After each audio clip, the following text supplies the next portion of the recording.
Yeah, so you worked in tech before, I read. I was a mechanical engineer, and then I did some tech, and then got into the health stuff. Yeah. What was that like working in tech? Well, tech was fun. I still like it. I mean, I still want to do health technology. You know, Hmm. like I've always been interested in it. So I'm gonna circle back to some tech soon. I hear you. What got you into the health space?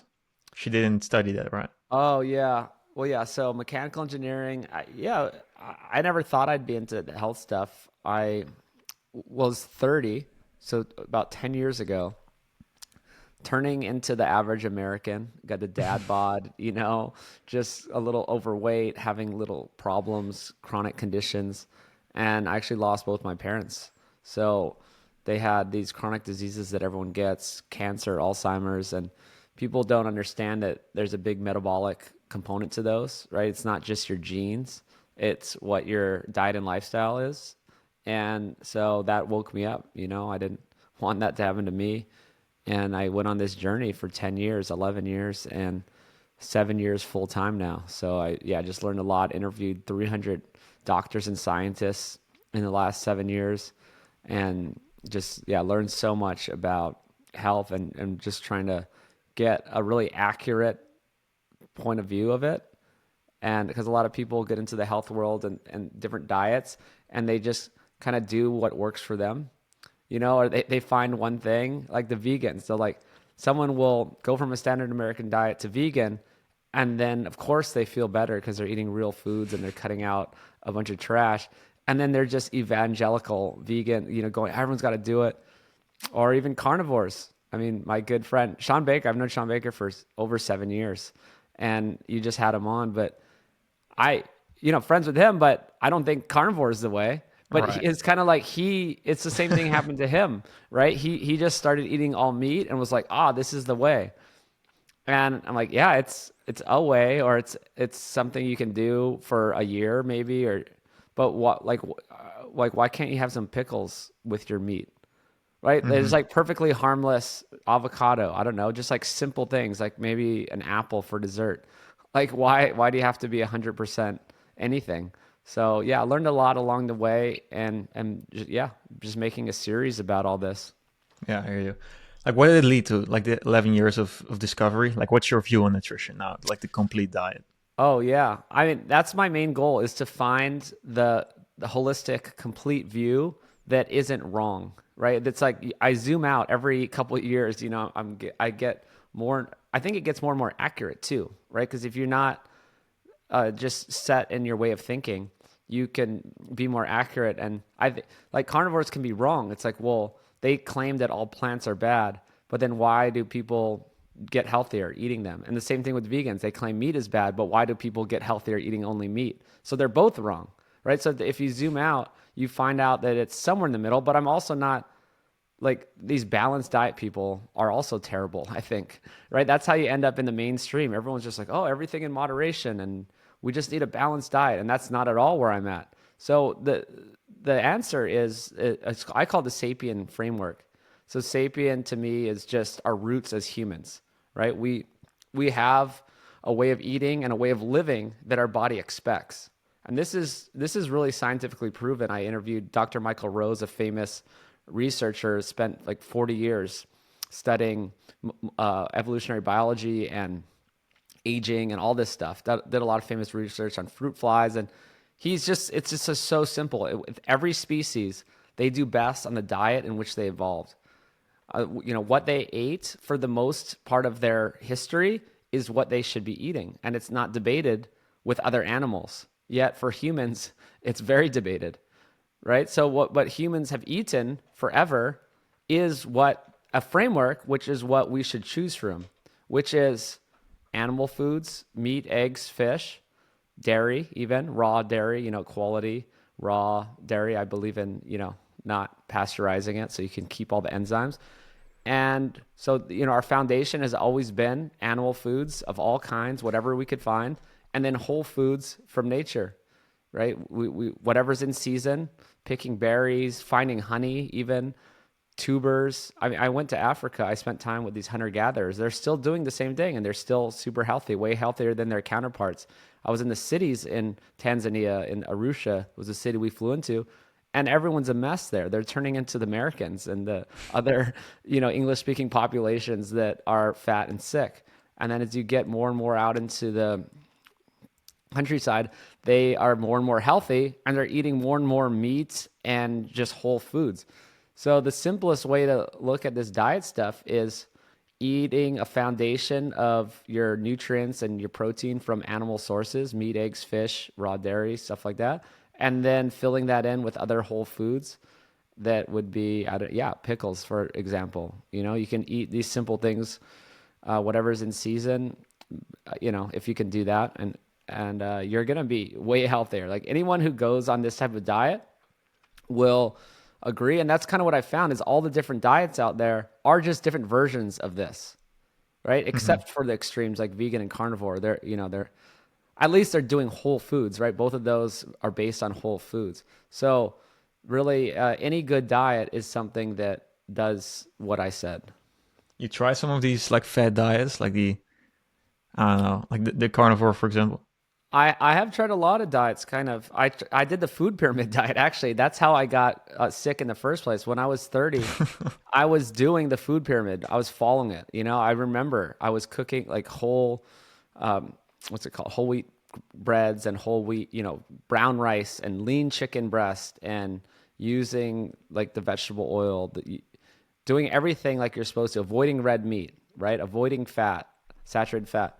And I was just 20 pounds overweight and I was a mess and I had all these problems. But yeah, so the food pyramid doesn't work. And I think it's terrible. I did keto. Keto's, low carb, like getting rid of a lot of carbs was probably good for some people, right? That's a good way of just getting rid of a lot of processed foods. So that's one. Paleo, that's also great. It kind of makes sense. But then they sort of say, oh, you can't have dairy. Or, they have these kind of rules where just because we didn't have it back then, and they say you can't have it. But that's not actually true. As humans, we're very smart. I mean, that's what Homo sapien means, is it's intelligence. We're the intelligent, upright, walking beings. And everywhere we go, we take advantage of our surroundings and figure out how to get healthy food. And if we have to detoxify things, we do.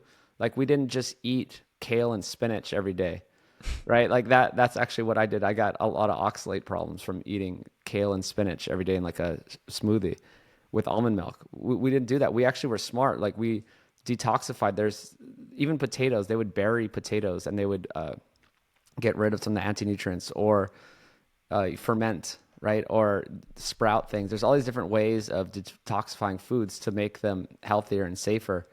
And so yeah, humans for all of history have just exploited their surroundings and found a way to get the best nutrition. So we do have a varied diet, and yeah, it's always based on animal foods and whole foods. So yeah, paleo. Yeah, so what I'm saying is with paleo, it's a foundation, but you don't need to have all these arbitrary rules, right? It's generally good. And carnivore, I did it for like a week or two, a couple times. And I actually just didn't feel any different. I thought, oh, I wanted to try. Like, what if something magical happens and nothing happened? So I realized that I was already getting all the benefits, It's right? just Like twice as expensive. yeah. Well, it's just also twice as terrible and Right. like monotonous and not appealing. It's like, yeah, it's fun to just eat meat, but it's only fun for, the first week or two. And then you're just like, why would I only eat meat? So that's why I don't understand. I mean, I talk to Sean Baker sometimes, or some of these guys. Well, at least Paul Saladino, he's adding a whole bunch of fruit and other stuff to his diet now, but he used to be strict carnivore too. But I was talking to him the whole time, like, why do you have to be strict carnivore? This doesn't make any sense. Does that mean different people from different parts of the world should eat different things? Like there's no ultimate diet in that sense? Yeah, kind of. I think we're all humans and we can all do well on a similar type of diet, but that doesn't mean you have to. So I think all humans can do well, and it's eating like a similar thing of mostly red meat plus eggs plus whole food, certain whole foods. But that doesn't mean everyone has to, and there's different versions of it. So not everyone has to do all the red meat. I mean, yes, if your ancestors grew up around the ocean, or maybe you're more closer to the equator, Southeast Asia, and your ancestors were just eating fish and maybe different types of meat that wasn't, large animals like cows, and more rice, for example. Yeah, I think that's perfectly fine, and your genes have probably adapted to do better with that. Hmm. Oh yeah. There's a lot of like DNA testing going into that. Then sort of Well, tough. I don't believe in that really either. I think there's a lot of people making money off of these tests, right? I've seen a million of them because I'm in this health space, Hmm. and you don't have to do it. I think it's like, well, look at what your ancestors did. You could just do some simple research, just on the internet, or talking to your family, or seeing if you could figure out where you're from, what you ate. It's just like, okay, just eat what your ancestors ate. And then it could even be just like 100 years ago. 100 years ago, everyone was way healthier than we are today. People who are eating the real foods. And if it was just simple, we don't have to go back to the paleo times. You could go back to your grandparents' times and eat more like them, and you'd probably be better off. So usually grandparents were using butter, right? They're using real fat. They weren't using vegetable oils. They were eating homemade bread instead of store-bought bread with added sugar and added ingredients, right? Or properly fermenting sourdough. They were eating local, seasonal, like I was saying. It wasn't like they were blending spinach and kale and almond milk together every day like I was doing back in the beginning. They were just, if there was spinach in season, they ate some spinach and then they stopped. And your body can handle that. You can handle oxalates, from spinach, and then it can detoxify for the rest of the year when the spinach wasn't available. So yeah, even potatoes, right? A lot of people's grandparents eat meat and potatoes. That's a perfectly good diet. That's 10 times better than modern diets. Like Right. the low carb community is like, oh, the potatoes are so bad for you. Oh, there's carbs and it's going to raise your blood sugar. And, just over the years, I found that not to be true. Carbs might be bad if you're diabetic, or if you're eating processed carbs, or, there's a lot more context there. It's not that just carbs are bad, right? So, yeah. There's this. I forgot the name of it. I believe it's called Game Changers. I'm sure you Yeah, the watched it. A vegan couple years old. documentary. Yeah. The argument was that like the meat they ate, that it wouldn't show up on like the test they did on them. So it was like they didn't eat meat or anything. It was sort of Oh, tough to figure out what they ate exactly, something like that. oh, are they saying our ancestors, or what are they saying? I believe they were saying our ancestors didn't eat meat Oh, in a yeah, way. yeah. No, I don't these know. people are insane. Yeah, I Yeah, I believe so watched the too. Game Changers. So they made an hour and 35-minute documentary, and I made an hour and 35-minute little YouTube documentary debunking it, Okay. and had a lot of these great people like Sean Baker and Saladino and stuff helping to debunk all this stuff. And yeah, basically they found the one anthropologist in the world who doesn't believe that we ate animals, right? There's always one. It was like some vegan anthropologist that was like, yeah, we didn't eat that much meat. We were plant-based. I mean, she didn't say no meat, but I remember she was just saying, oh, we subsisted mostly on tubers and plants. I'm like, this is categorically false. You're the only person in the world that thinks this in the scientific community. It makes no sense, but they got her saying it, and she has some sort of PhD, and now that's on a documentary and people will believe it. Yeah, that's amazing. That's amazing. When did the like the diet in your opinion or in your view go astray? Like from 100 years ago, what happened that got us away from like real foods? Yeah, I've studied this a lot, and we're putting it all in this series, Food Lies. People can watch the intro on YouTube. Just go to the Food Lies intro. You'd search for that. But a lot of money, a lot of corporations that got involved. There's even government subsidies. The U.S. started a lot of it, and I mean, the quick story is in the 1950s that President Eisenhower had a heart attack, and there wasn't a lot of heart disease in the 1950s, right? It was just starting, so it was this big thing. And guess what also was happening for the past 10 to 20 years is people were smoking cigarettes and thinking they were great, and they were just beginning the Crisco, margarine, seed oils, really coming into the diet in a big way. So looking back, it's pretty obvious that the heart disease was caused by the change in diet, more processed foods, more of this margarine, more, just kind of processed foods and a lot of smoking. Eisenhower actually smoked 4 packs a day. So that's kind of obvious why he had a heart attack. But yeah, so basically there's a guy, Ansel Keys. It's kind of a well-known story in the health world of him just saying that saturated fat was a problem. He had this idea that this fat, like if you put fat down a drain, it would just clog the drain. This really simplistic mindset of like, oh, this fat will clog the drain, so we don't want to eat this fat because it's going to clog your arteries.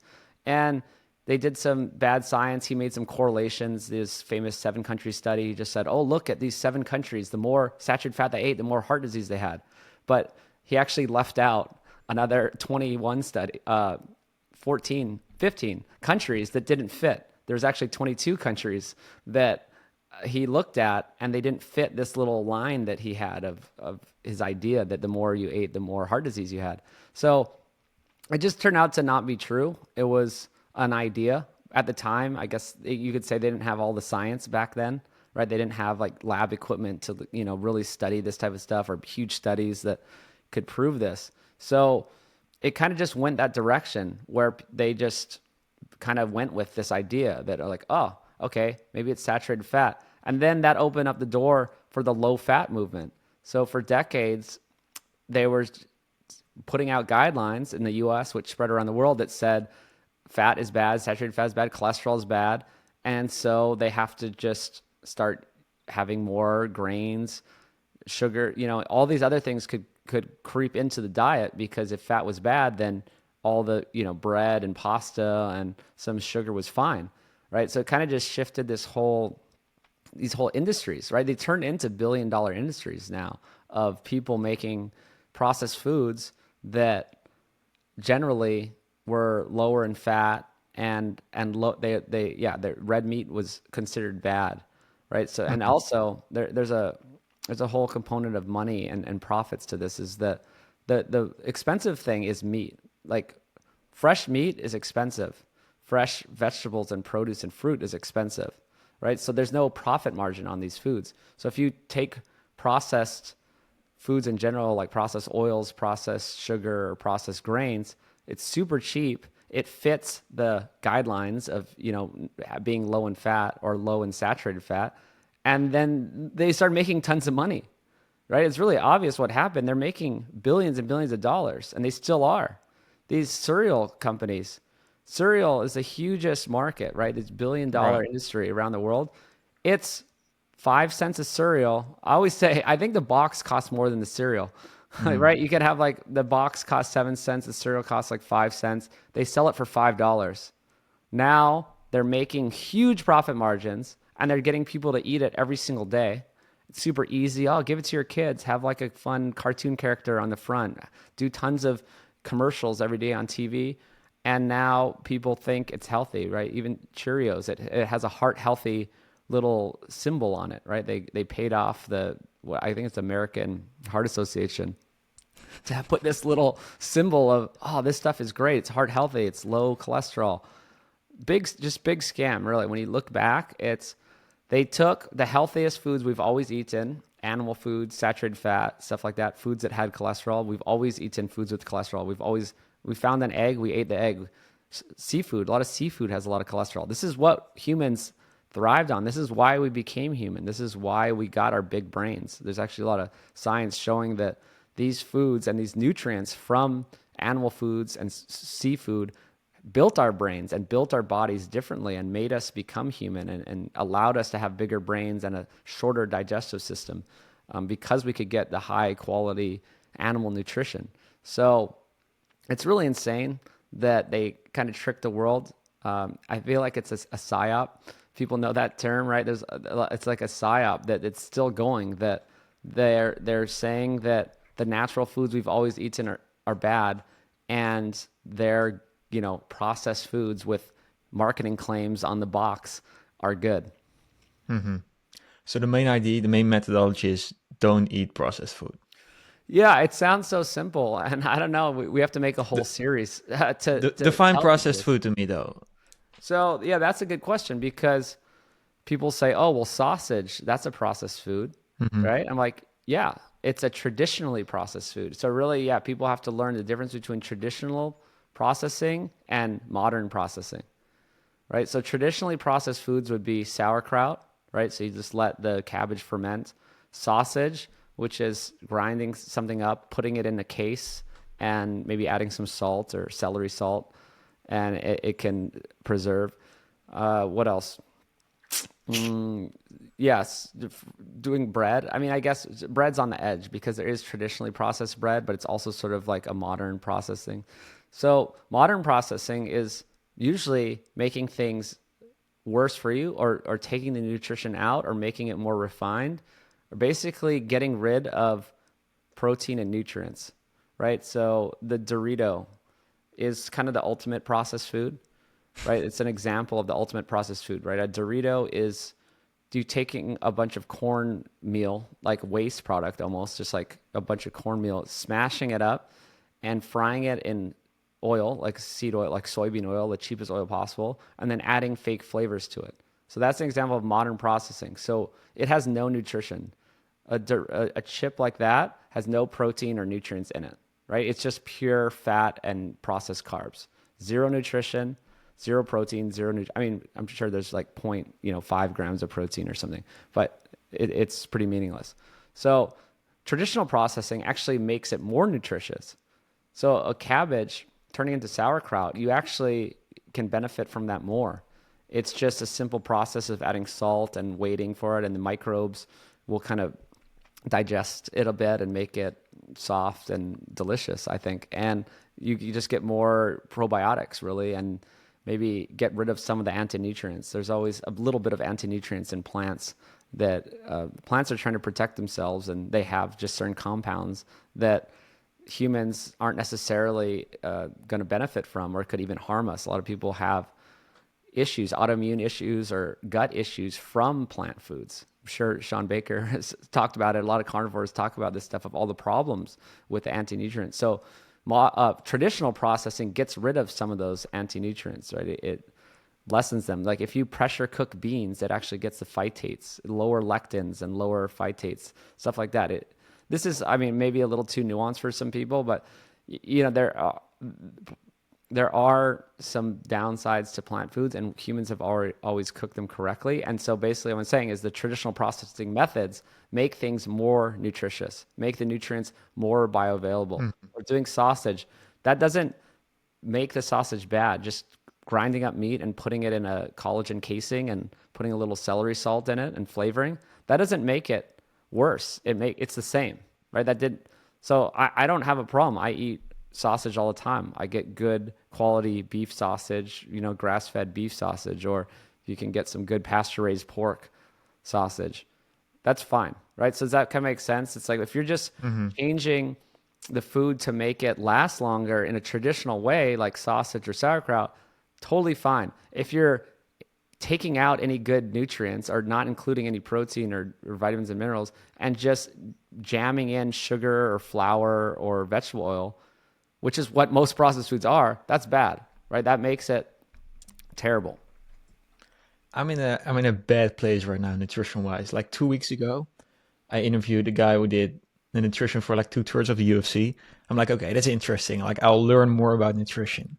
Then I got Sean Baker on, and I got a couple more guys on. And now I'm like, each one of these guys are smart, but they say like the complete opposite. And then there are billions of other people who are like, we have this down to a science, and they all say something different. It's like tough though. It's very complex. It is, and I'm trying to be unbiased. That's, as I Right. said, over the years, I've become more and more unbiased. I call it camp, no camp. I want to be in camp, no camp, where if I don't have a philosophy about, oh, this is my way, then I won't fall into the trap of thinking that I'm always right. Like I used to think that carbs were bad, right? I used to think that the whole problem was that we're just eating too many carbs. And then I realized, and I did low carb keto type stuff for like 5 years. And then I realized it wasn't the problem, right? Like I said, it's just the processed carbs are the problem. The processed sugars, that is way different. So yeah, I don't know what these other people are saying, because in my world of thinking, it all makes sense. I I'd hear like you. to talk to I mean, I told you, I already talked to Sean Baker, and I get it. He's also saying not everyone has to do it. He's just saying Hmm. this is what works for him. He's been more vocal about that lately, saying that this is not a one size fits all. He's like, just try it. He's just wanting it to be like an option or just to be accepted as, you know. But I don't know what some other mainstream people, I don't know this UFC guy, or maybe you can tell me, but some people say it's just about calories, right? And they're just like, you just have to count calories and be in a calorie deficit. And this is what makes you healthy. What makes you healthy. A lot of people, even in the mainstream nutrition and dietitian world, right? These nutritionists and the government agency type, broad public people, they just say Right. count calories. Just all you need to do is control your calories or be in a calorie deficit, and that's how you lose weight. So, yeah, I don't agree with that either because Mhm. basically all the stuff I've been talking about is that there there are calories are different. Like protein calories are different than fat or carb calories. And this is actually just basic science. So any of these people should know this, that those are different, right? There's tons of studies that just show that protein it's a different type of calorie, right? It actually has a higher thermic effect. It takes your body more to digest it. So you're actually burning calories while even digesting the protein, sort of canceling some of them out, if that makes sense. So does that make like it takes your body more energy to use those calories, and so some of those kind of don't count. But then with fat or carbs, it's just all of those count. If that Mhm. makes sense. But yeah, what are these people saying that doesn't agree with what I'm saying? I wouldn't necessarily know that one, but it's just like different people with like they are very smart and they have like they just say the exact opposite. I couldn't give you an example right now, but it's just everyone has an opinion on it, right? On nutrition, everyone has an opinion on it. So no, it's Well, definitely something. How do you decide for yourself like what to eat? Just science? yeah. So your body doesn't care the name of your diet. The body doesn't care about what the food is. It cares about nutrients and it cares about energy. So this is how I break it down. This is kind of undebatable. Your body wants nutrients and it wants energy to get it through the day. Okay? And nutrients, so food is four things. It's protein, vitamins and minerals, right? Those are your nutrients. And fats and carbs, that's your energy generally, right? So your body, so the nutrients, protein, vitamins, and minerals build your body, right? This is what your body is made of. This builds your body, builds your immune system, builds your organs, builds everything, builds your hormones, right? The backbone of your hormones are these like cholesterol type structures, right? And then energy, you need to power your body daily. And generally that's fats or carbs, right? And so for all of history, we got we ate foods in nature, like I was saying, animal foods plus whole plant foods, and we got all the nutrients. Our nutrient level was correct, and we got the energy we needed to get through the day. If you eat real foods from nature, it's in the correct ratio.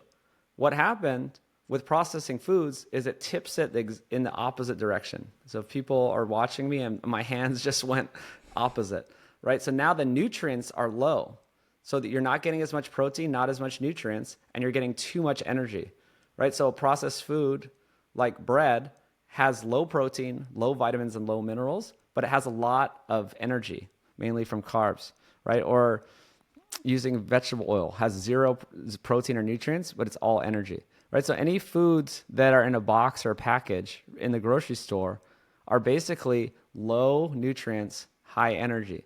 And if you make your diet out of those consistently and mainly mainstream people get about 80, 60 to 80% of their diet is from processed foods, whether, bread, pasta, these are processed foods. So if you're getting the bulk of your diet from these foods that are low nutrient, high energy, of course, it's not what your body wants, right? It's in the wrong ratio. And if you eat too much energy from fats or carbs, your body stores it. And that's what fat cells are, right? Your fat cells can get bigger or that it can multiply and you can store that extra energy you ate as fat. It's so basic. Like, I don't think anyone debates any of this. No one's just thinking about it in this context of the nutrient to energy context. And that's what I'm trying to popularize is if I do my job correctly, get the Food Lies series out, talk about this more. I'm trying to publish a paper on this it's kind of undebatable. I just don't think people have zoomed out far enough to think of food like this.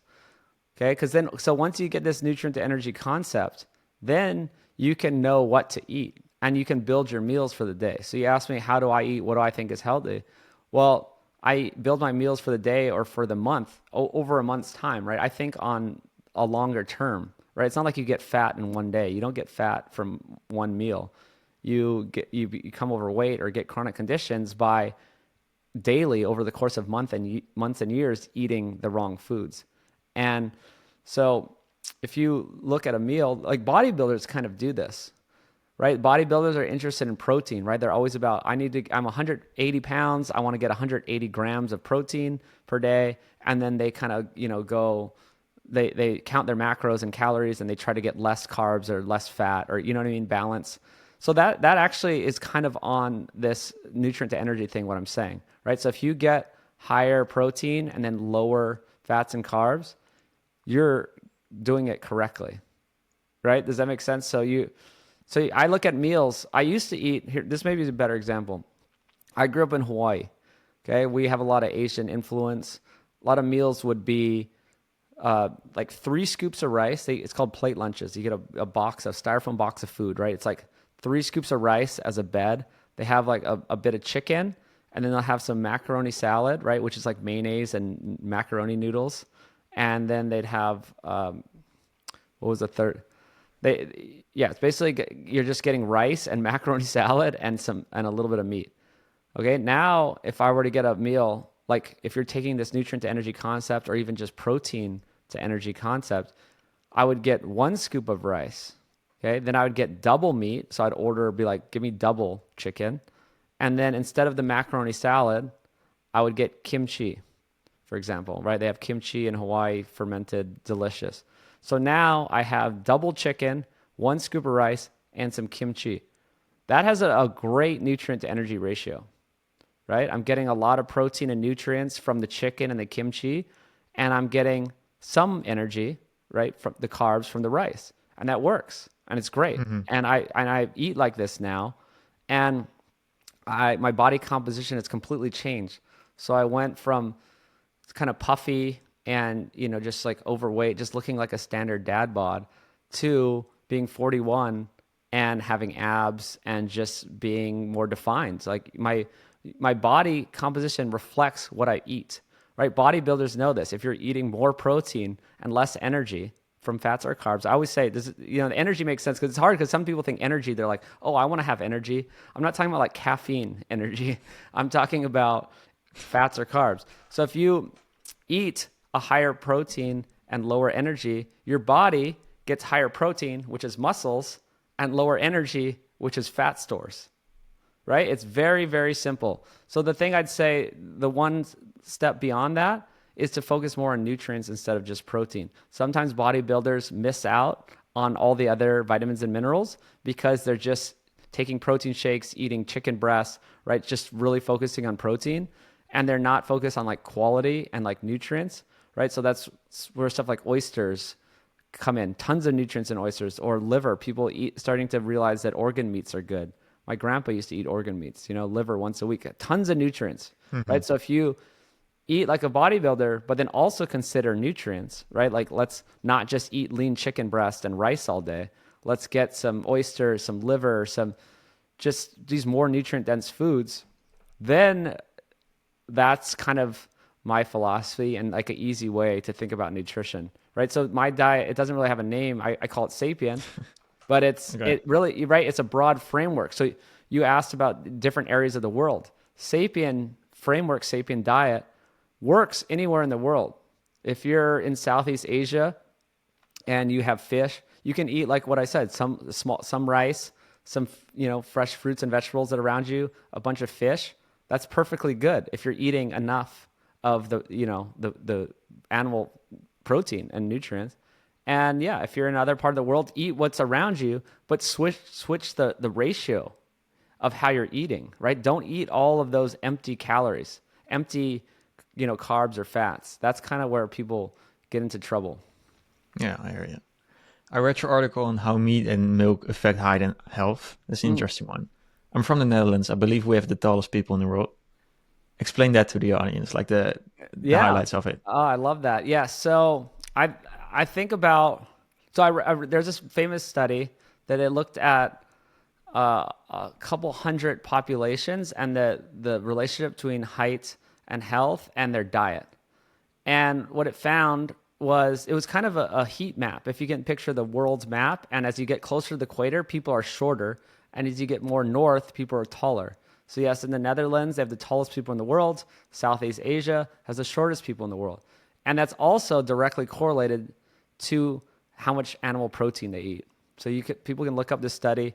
It's one of them was 105 countries and correlates to male. It was males only in the first study, and male height. And then they did a follow up 150 countries and correlate to height. And they found that the more animal protein they ate, the taller they were. And it was a very nice direct correlation.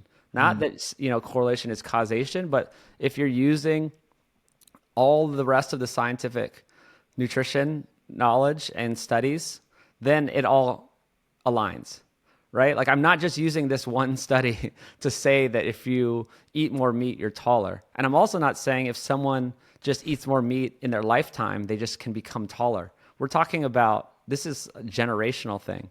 And it's also that if you eat enough animal protein, you can reach your full height potential, right? So it doesn't mean that you can just become tall if you eat meat. You can reach your full height potential to what your genetics have, right? So the opposite of that, there's some good studies that show stunting, and they show a lot of these countries around the world, and they can show the height, and the countries eating adequate animal protein are all tall, and it's sort of linear to the more they eat, the taller they are. And there's way more stunting in the countries where they can't afford meat, right? So like all the countries, some of them are Southeast Asia, some in Africa, where they have the lowest meat consumption. There's tons of stunted growth, right? So basically children not growing to their full height potential. And so there's a component of the nutrition and, just you need these building blocks, you need the protein. There's also a component of generational height, right?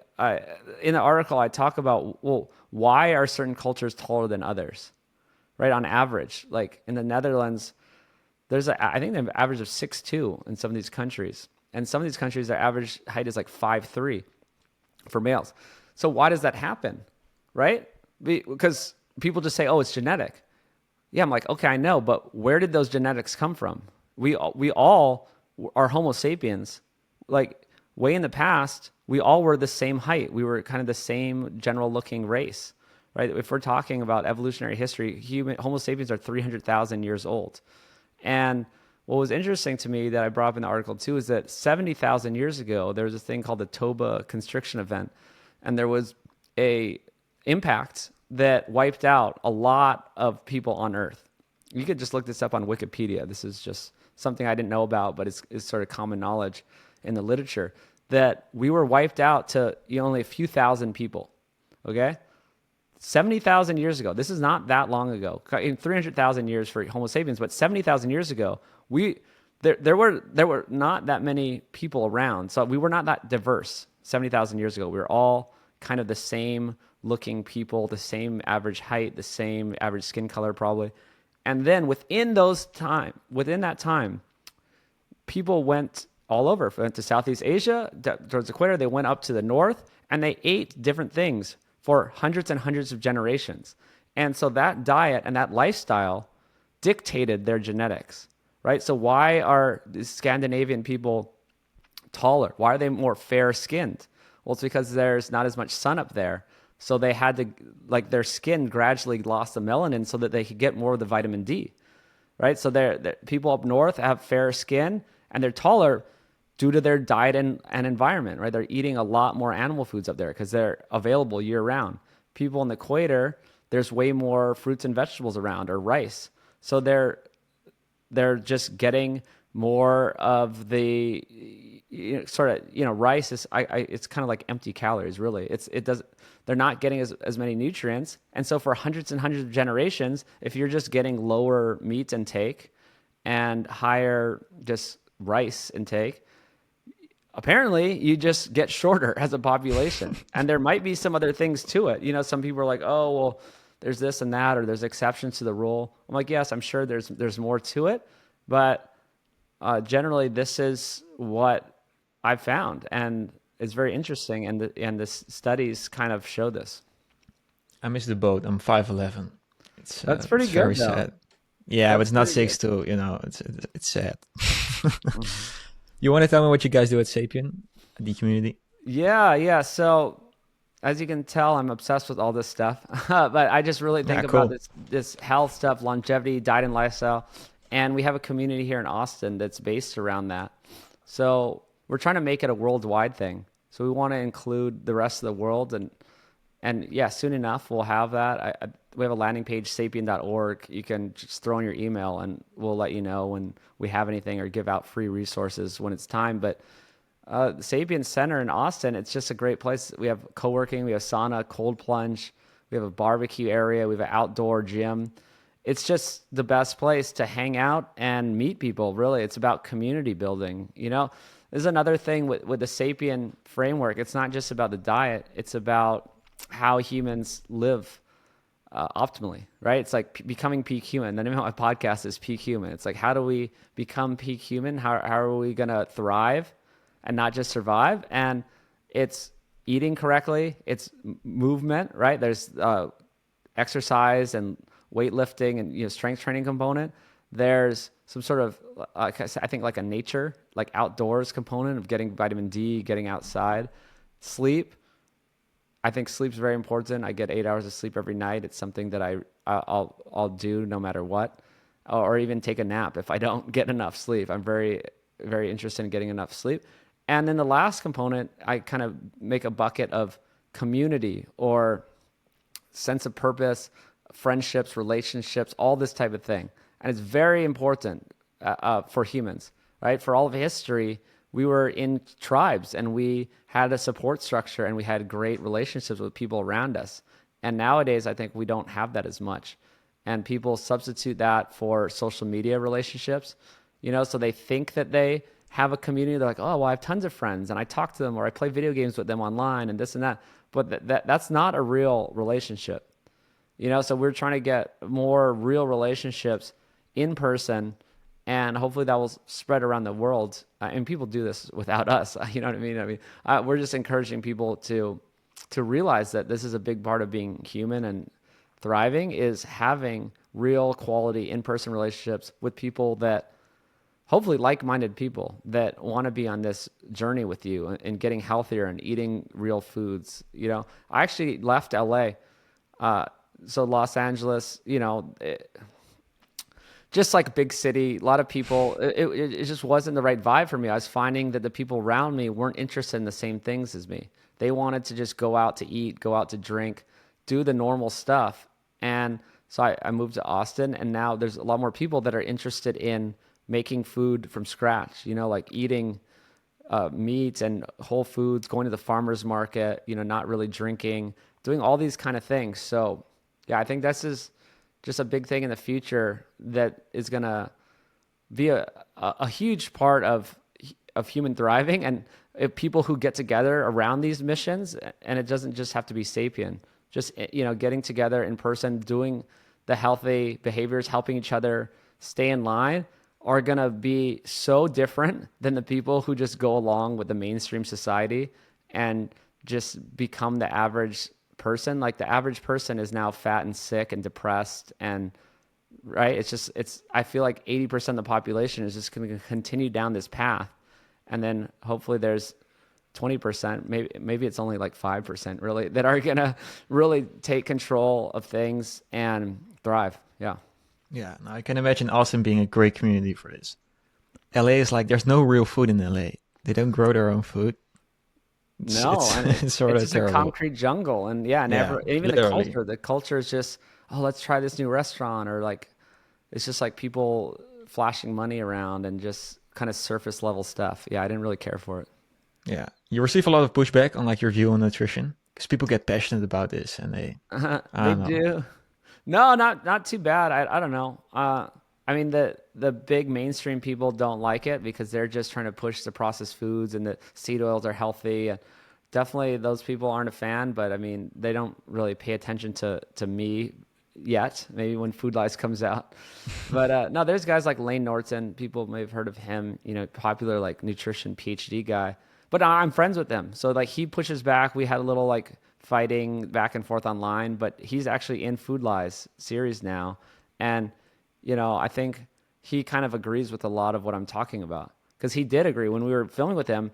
I was teeing him up with certain ideas, and he was agreeing and talking about them, the nutrient to energy concept, and you know what I Mhm. mean. So there's actually less pushback than you think if you really talk to someone.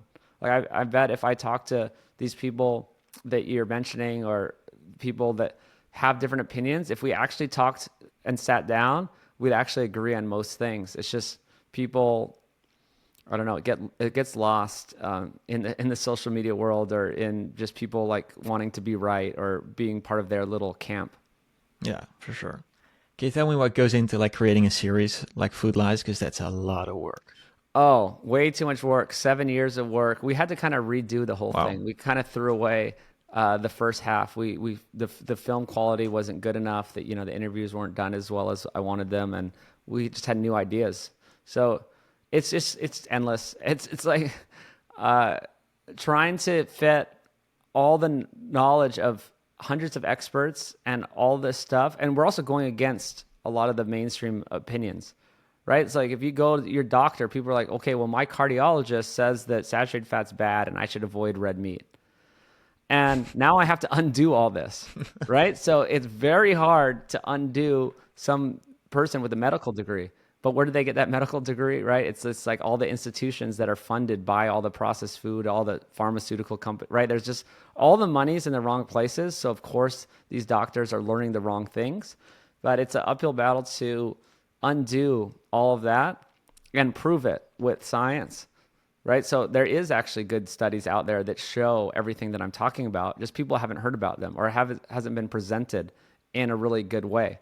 So the number one thing I'm trying to do is make this whole series. The best way I thought I could do this, accomplish this was get 6 episodes, 30 minutes each, very entertaining, very well done, very well researched, all the studies cited, top experts in nutrition and medical science, putting forth, this thesis. And then once you watch it, you're like, okay, I get it. And even that cardiologist that's 55 and spent his whole life thinking that saturated fat was bad and meat was bad, even he might be like, wait a second, I need to rethink this, right? That's the Hmm. ultimate goal. And that's why it's taking so long. And yeah, it's very hard. It's me sitting at the computer, digging up studies, like doing what graphics, like finding, clips from 1930s of Weston Price traveling around the world.